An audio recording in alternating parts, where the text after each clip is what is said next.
I think it can definitely be positive in very small doses, but one has to have a lot of self-control and just be able to impose limits on oneself. And I think that kids, there's no option for them to go on their phone, oh, I only want to spend an hour on Instagram today. Can you lock me out after an hour? The app won't do that. It's designed to get kids to spend half their day or all of their day on the service. And if you think about how easy it would be for these companies to introduce changes that would make the apps healthier, like it would be so easy for Instagram to build in like a self timeout function. So if you click on the app at the start of the day, the app could ask you, how much time do you want to spend on this app today? And then after that time has elapsed, it could lock you out. Like the app could do that, but understanding that these apps are just designed to addict you, they have absolutely no interest in your well-being and your flourishing. Hello, I'm Clare Rowe and welcome to On the Couch with Clare, where today we are privileged to have a guest who brings, I think, a pretty sharp perspective on the intersection between culture, psychology and science. Joining us today is Clare Lehmann, the founder of Quillette, an online platform that champions free thought and explores scientific and cultural ideas, often sidelined by mainstream narratives and outlets. Clare's work and her platform have been pivotal in fostering discussions that challenge conventional wisdom and provoke thoughtful debate. Clare is not only a commentator on cultural trends, but she has a background in psychology. And as a mother herself, I think she brings insights with depth and perhaps some personal stakes in the future of our society. So today we're set to unpack some of the most pressing issues facing the next generation: mental health crises. Is it as bad as everyone says? The impact of social media and the ideologies shaping our educational systems. So Clare, it's fantastic to have you here. Welcome to the podcast. Thanks so much, Claire. That was a really flattering introduction. I hope I can live up to expectations. Yeah, really great to sit down because we've been a little bit like passing ships in some of the commentary we've done. Yeah. I've written a piece for Quillette myself in the past, so it's long overdue. We haven't actually sat down and had a chat. So I want to begin by talking about Quillette because a lot of our listeners may not have heard of it.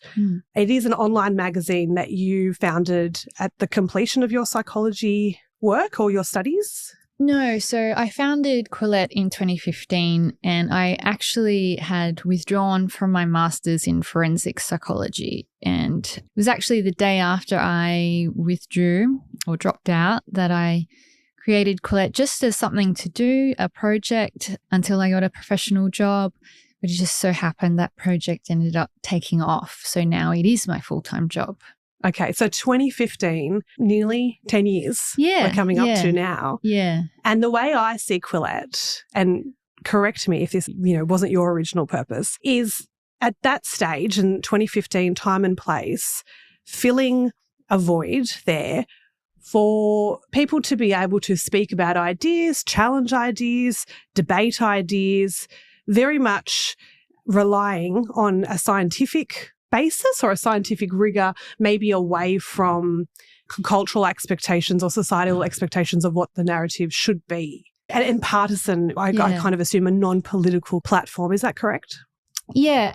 Back then, it feels like a very long time ago in media years, and it is because the media landscape has changed so much. But back in 2015, I was interested in topics like gender and sex differences, and I noticed that it was really hard to get any kind of article with any rigorous analysis of sex differences in mainstream media. There were a lot of op-eds and articles on gender topics, but not a whole lot looking at the actual empirical literature. So because I had this background in psychology, I saw that there was a gap in the media landscape for some sort of data-driven, more analytical material. And that was the goal with Quillette, to just fill that gap. From a psychology point of view, because that's a whole debate in itself in terms of I'm always on about, well, psychology, it's in the science faculty, is it? And is it a science and should it be a science? And maybe the answer to should it be a science versus is a different answer. And that is an interesting topic. And one of the first articles that I actually wrote for Quillette was on bias in social psychology. So I'm aware of the methodological issues in psychology. However, what I was comparing, so I thought we needed a more analytical style of journalism. And the gap that I wanted to fill was sort of left open because a lot of the mainstream outlets were leaning into this kind of narrative journalism where the conclusion had already been settled upon before the evidence had even been looked at. So it was just this sort of emotional, like journalism that is driven by emotional reasoning rather than the search for truth, which is what I was more interested in. Now, I think that gap has been filled over the last 9 years, not just by us. There are a bunch of new outlets that have cropped up, and it's much easier now to explore sensitive issues, contentious issues. And I think there's just a lot more variety in journalism today. That's thanks to tech-driven developments like Substack, and new outlets are popping up internationally.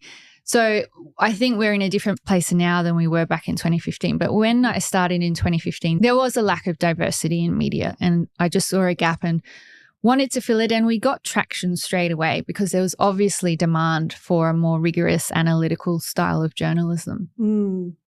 And so that was going to be my next question. In terms of looking now, nearly a decade on, where's that landscape now? And you said there's a few others now that, well, certainly are willing to publish more of people's thoughts that may not fit that cultural narrative.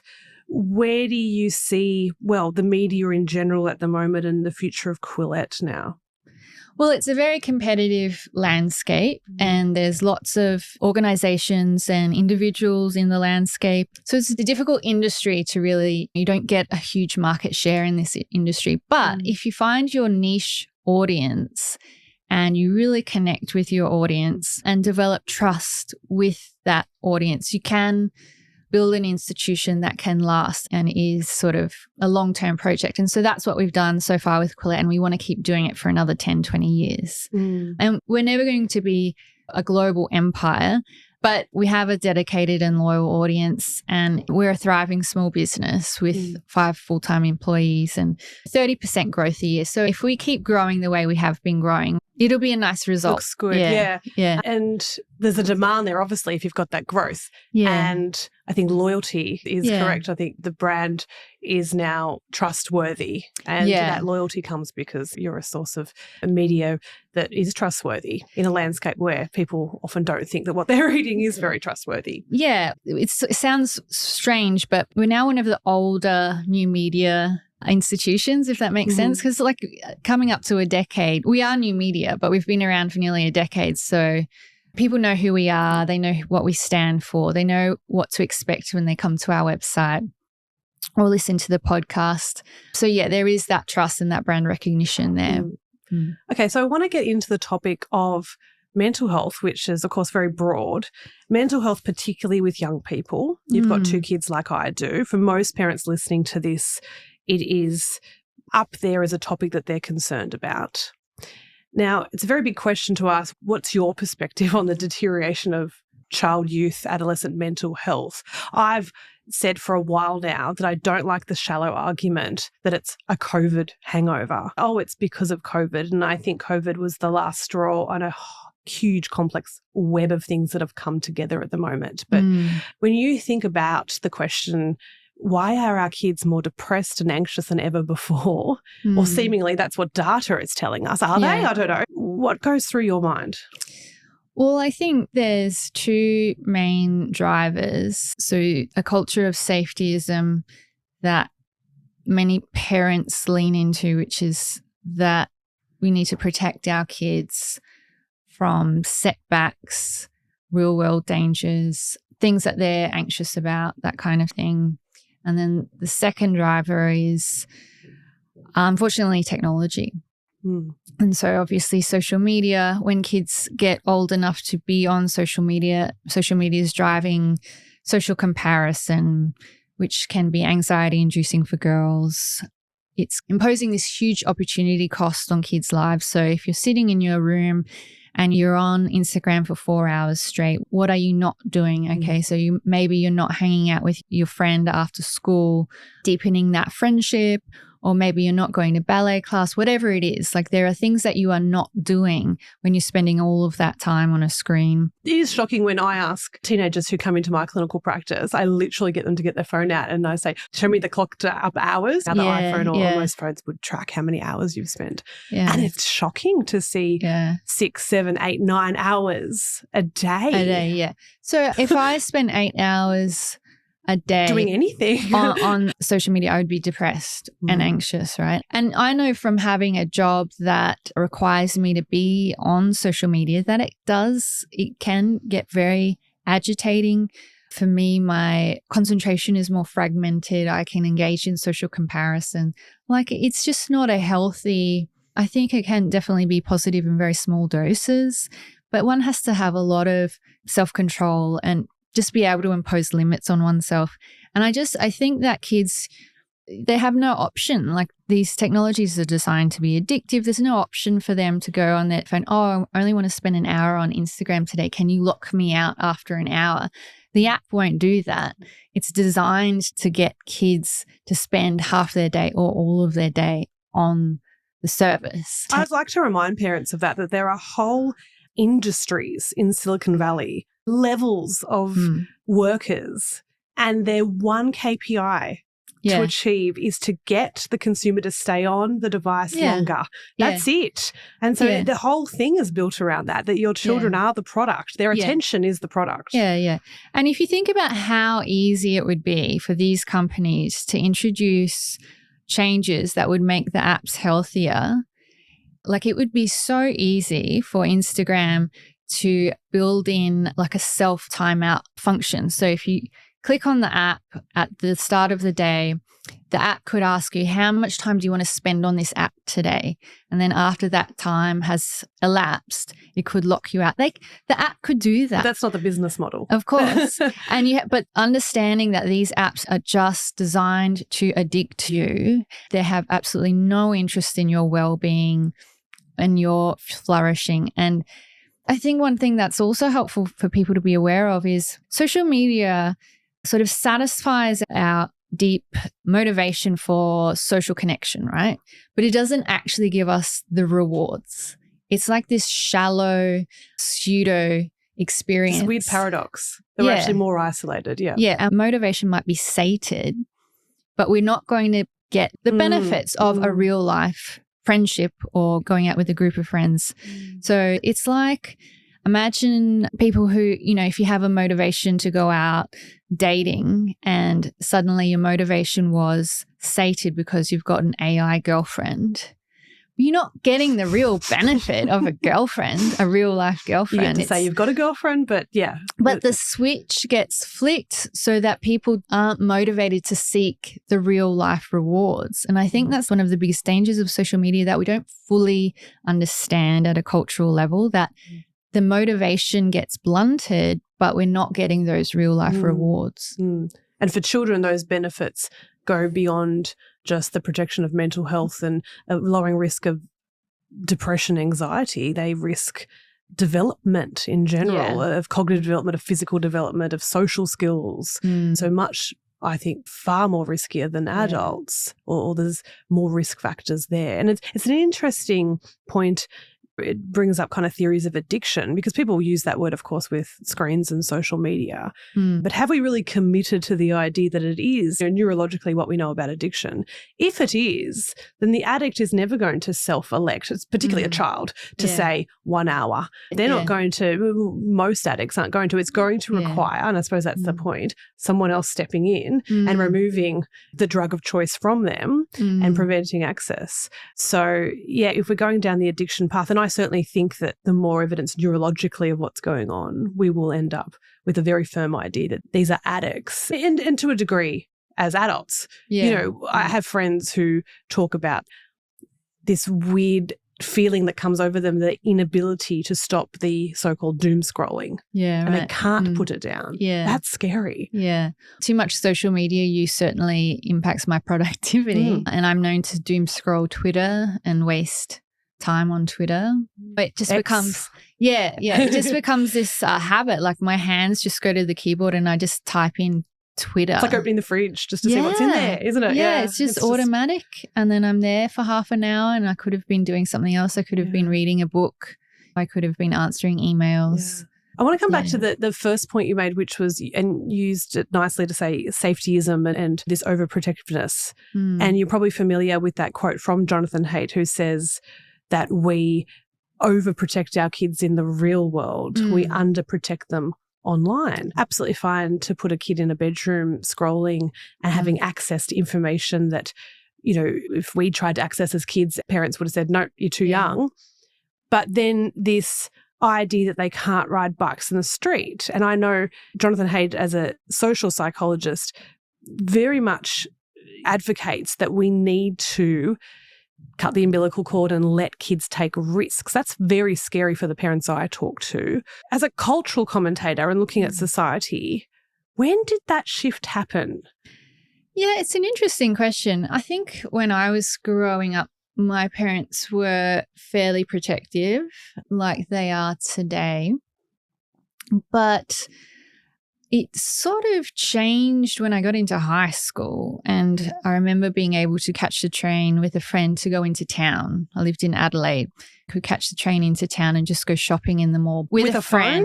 Phone? No, that's with right. a friend when I was 13. So but year not 8. tracked on a phone. Not tracked. And that's a weird thing, right? So if I think about the freedom I had as a teenager from 13 onwards, there's no phone. I'm out in town. I don't know if I gave my parents like a particular time I would get home. But if I got into trouble, I'd have to go to a payphone to ring them. But they had no way of getting in touch with me. It's like wild, really. Yeah, but if you talk to parents today, they wouldn't cope with letting their 13-year-old child just go out and do stuff without their phone. So I think in many ways we've forgotten what it's like to not have phones, and it's made us more anxious, because if we remember the freedom we had before phones became ubiquitous and remember that it was actually okay and nothing bad happened, we just have to try and get over that anxiety. I mean, I know as a parent, I know what it's like to feel anxiety about your kid's safety, but you just have to push through it like you have to push through anxiety with any other thing. Because there's a skill set there, right, that the children now are not developing, which is, like you said, if you got lost, you need to problem solve that. You need to figure out and think, oh, geez, I'm lost. What am I going to do? And these days, kids wouldn't be able to do that. Yeah. And there's a bit of empathy involved. Like I remember being just a teenager going to town after school, and if it's 4:00 and I'm not home yet, I'd call my parents because otherwise they would worry about me. And so you just learn to manage your own affairs. Like I have to manage expectations. I have to let people know what I'm doing rather than just being surveilled and monitored, like tracked, like you've got an ankle bracelet. And then we wonder, what does that look like when a child graduates from school and takes a job? And they're used to being surveilled, and they're not used to managing, as you said, their own affairs and having that responsibility. It's going to make that transition extremely difficult to an employer. Yeah. And I think a lot of employers are talking about having difficulties with Gen Z. So I don't have any Gen Z employees. Actually, I do have one, and he's great. But yeah, it's an interesting phenomenon. Yeah. And so some people say, oh, well, every young generation has teething problems when they get into the workplace. But yeah, it'll be interesting to see whether Generation Z grows out of their own issues, because I'm sure my generation, the millennials, were complained about when we first got into the workforce as well. Yeah, absolutely we were. Yeah, that's true. The other thing I know that you've spoken about that I'm really interested in myself and I find profoundly troubling is this idea of victimhood, victim mentality as an idea, first of all, and then how it plays out. And one of the things, as far as I can see, that has happened maybe even since, it's certainly been entrenched since Quillette started, is if you have the notion of victimhood, then by nature you're going to have an oppressor. And as far as I can see, in many areas of society at the moment, everything we know is becoming more polarised. And so as far as where it used to be kind of a nuanced grey, you know, are you a victim? Well, that could be from a trauma or a crime. But now it's either you are or you're the other side. Yeah. You're one or the other. And again, like most problems, the label comes before the person. And so, yeah, I'm wondering what you think about those concepts. That's a really interesting topic. I first started thinking about victimhood culture many years ago because I didn't like reading feminist rhetoric or analyses that sort of portrayed women as being these victims of men. You know, all women are victims of all men and that kind of thing. But I was really interested in gender and feminism and how women, like I recognize that women have unique struggles that are different to men. It's just I didn't like this idea that we were inherently victims. So I started thinking about the question in relation to gender a long time ago. But I think one thing that's happened over the last decade or so is it's become easy to get attention and almost rewarded for portraying oneself as a victim. But like you said, a lot of us actually are victims of something or another. A very high proportion of people go through a traumatic experience, suffer from adversity. So it's really like we are at times in our life victimized. But it's a different thing to then internalize the identity of victim. And I think that is really dangerous because obviously coming from a psychology background that you don't want someone to internalize a negative image of themselves or internalize this idea that the world is out to get them and that things can't be changed. So to help people get better or help people get over the fact that they might have been victimized, you want them to have a sense of agency and a belief that things can get better and that they can change and they can change their circumstances. And, you know, as someone who's had to fight in their own life to change their circumstances and get better from traumatic experiences, it just seemed to me to be a very counterproductive message to be sending to women and young people in particular that, no, actually it's a good idea for you to internalize a victim identity. And I don't think it does anyone favors. Yeah. So I stand back sometimes from I suppose, a clinical psychology point of view when you're treating clients as well, and think that the whole thing is very obvious and quite bizarre that we do sometimes reward that victim mentality. But at the same time, from a treatment point of view, we're trying to change people's cognition, self-talk to be more positive about themselves. Yeah. And we know that that works. We know that we're trying to, restructure their thought process, challenge what they think about themselves, address their self-esteem by getting up in the morning and having these positive affirmations. And yet why wouldn't the opposite also take effect? That if you're going to tell yourself also that you're a victim, there's a lot of evidence that labels in general, that if you tell someone that they are a victim, they are depressed, they are anxious, there's a lot of evidence to show that the body and mind will then start acting, feeling, thinking towards that label because you've walked away from that consultation saying, oh, this is who I am. Yeah, and feeling sorry for oneself. But I think the belief that the world is out to get you, that's the worst part of it from my perspective, because if you live in Australia, you're born in Australia, we live in one of the wealthiest nations on earth. We've got pretty good public infrastructure. Like I grew up in a low socioeconomic neighbourhood in Adelaide, but I had access to a good school. I went to the University of Adelaide. I could defer my uni fees. Like there are a lot of opportunities to get ahead in Australia. I know that economic situation is a bit complicated right now with cost of living and all of that. So I don't want to minimize that. However, I just want to point out that historically and globally, if you're born in Australia, you're really lucky, right? And so I think sometimes we can forget the luck that we're just naturally bequeathed. And if we focus on this idea that, oh, well, no, I've been born the wrong gender or the wrong identity, and there are these structural forces trying to oppress me, and things have been done to my ancestors by another group of people, and I've inherited this disadvantage. Like, I think that's a really unhelpful way to live one's life. It's completely disempowering. What is the point in trying at all? Particularly if your oppressor is something as big as structural systems that you can't change or history that's done.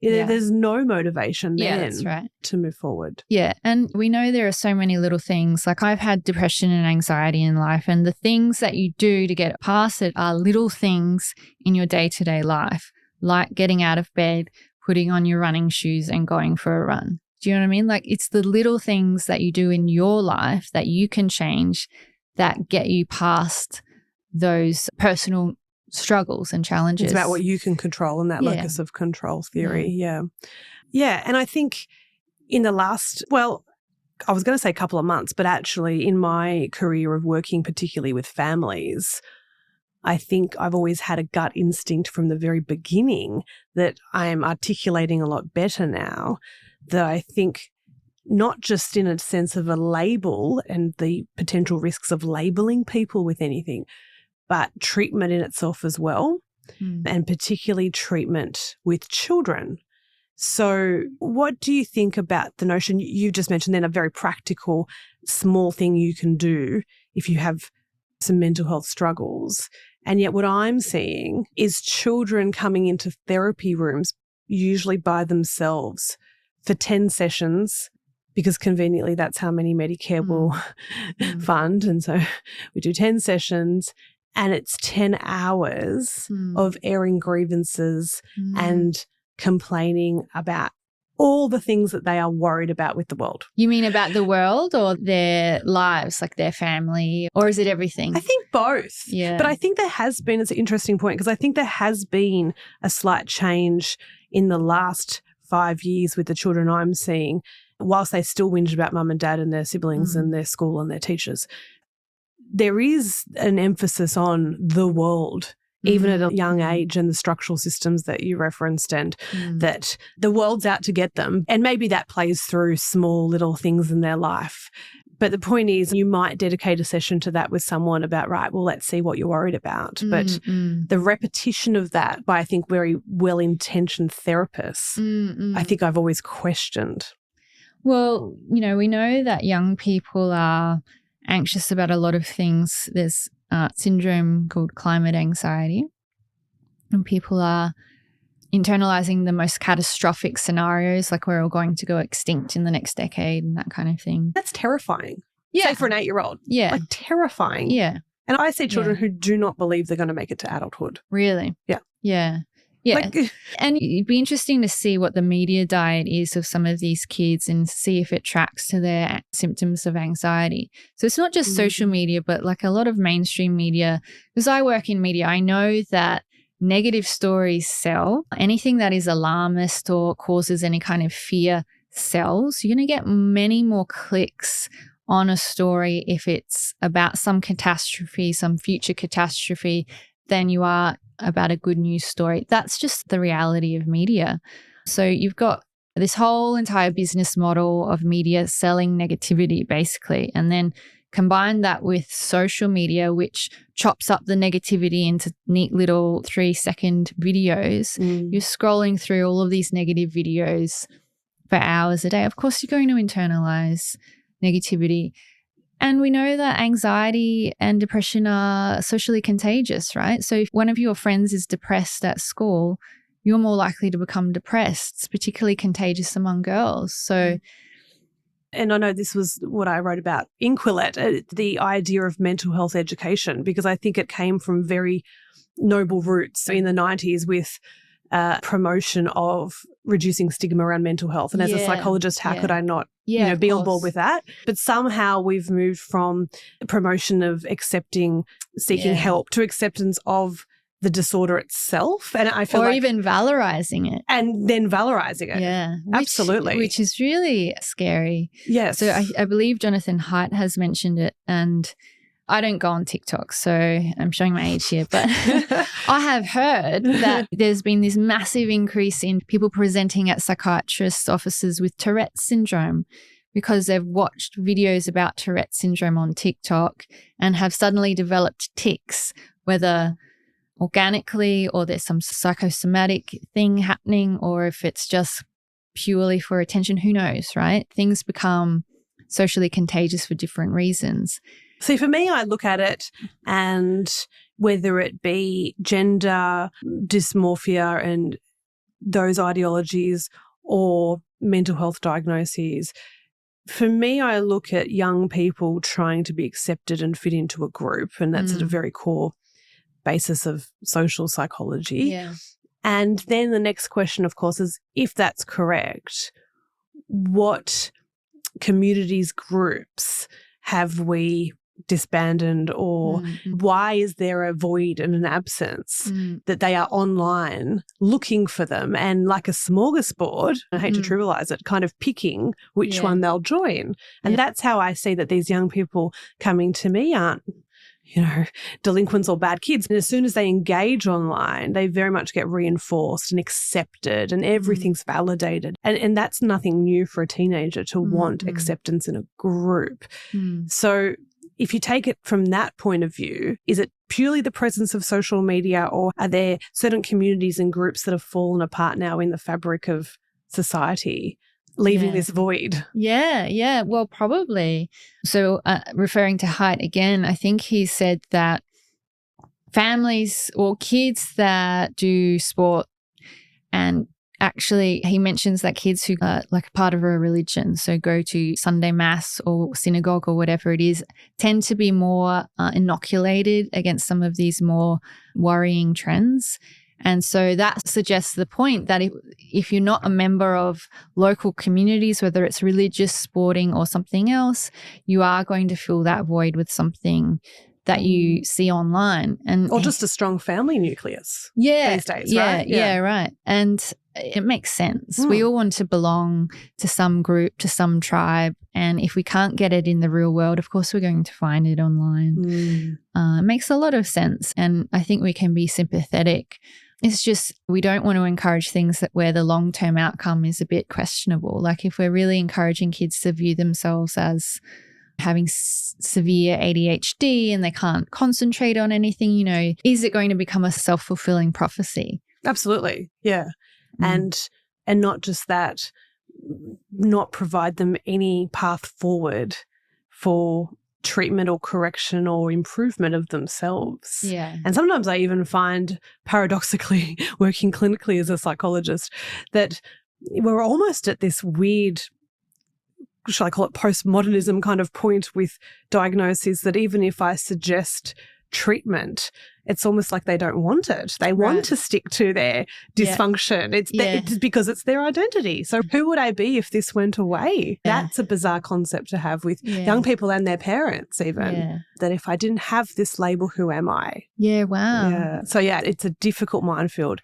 I wanted to talk, just to finish off, about a lot of parents that I speak to who have concerns about what their children are exposed to in terms of in the classroom, not just online. So they say, right, well, I can control online, but they're going into a classroom, and how do I know what they're being taught in terms of political, ideological agendas? And I don't know whether there's a certain paranoia there, because that also kind of is a bit contagious, and parents start whispering, and really, are we really doing this in primary schools? And I'm just wondering if you could reflect as a parent yourself with the kind of ideals of Quillette, is this something that you consciously try to instill in your children, of a free thought, ideas generation and debate? Or is it not something that comes into your household? Yeah, that's interesting. I mean, my kids are still fairly young, but there has been times when we've interrogated a little bit about what they've actually learned at school. And sometimes I will say, you know, you don't have to accept everything. You don't have to believe everything. You're your own person. Make up your own mind. Particularly on anything moral or political, I'll try and instill a sense of autonomy and independence, and that you might hear about some issue or something at school, but just remember, you don't have to subscribe to that if you don't want to. You can make up your own mind. But I certainly don't want to impose my beliefs. Well, it goes for you as well as a parent, right? Yeah. It's like, this is my view, but you also don't have to take that view. Yeah. And our kids are aware of my views and my husband's views, but I say, you don't have to agree with me. You can make up your own mind. And when you get older, you will have your own views, and you don't have to agree with me. You don't have to agree with school. You don't have to agree with your boss. And whether you want to even share those views is up to you. So I do try and instill that sense of autonomy, because that's what I got when I was a child. Like, my parents are atheist, but I developed an interest in religion as a young child. And I said, can I go to church? And how did that go down? They were like, okay. And I got dropped off at church. Dropped off? Yeah, because they weren't interested. I got dropped off and picked up, and I grew out of it. So I became an atheist when I was 12. So this was prior to 12? Yeah. So how wonderful that your parents did that. I don't know many parents who would say okay and drop their child off at church rather than just saying, well, no, that's not something we do. Well, that's right. And I asked my father later, like when I was maybe 15, I said, why did you do that when you're not a believer? And he said, because you're your own person and I didn't want you to grow up and run off and join a cult. Like I wanted you to come to your own views on these issues, and I did. But I really respected that fostering of autonomy. And yeah, I guess it's one of those things where if you give a child a certain level of independence and freedom, they will live up to it. Like they will become responsible and they will develop They rise to the occasion, don't they? Yeah. So. And so you can then very clearly see your path into now. Really, there's a nice connection there into that value, into launching Quillette and now running this for nearly 10 years. And I think that's a really good message for parents that actually we don't need to get bogged down in the details necessarily of the issues. Do I need to teach them the minutiae? But just to impart the message that we all have different views, there's lots of information out there, and also maybe that you don't have to decide right now. Openness in your mind, whether you describe it as autonomy, but I think also openness and flexibility to integrate new information. Everyone's got their own journey and you don't want to deprive someone of their own journey and coming to their own conclusions. And I think that's a very confident way to approach that as a parent. You're clearly not threatened by that to say, no, I can't have my child vote this way. It's like, there's a certain quiet confidence in there saying, well, there's separation between me and them. Yeah. And they are their own person. Yeah.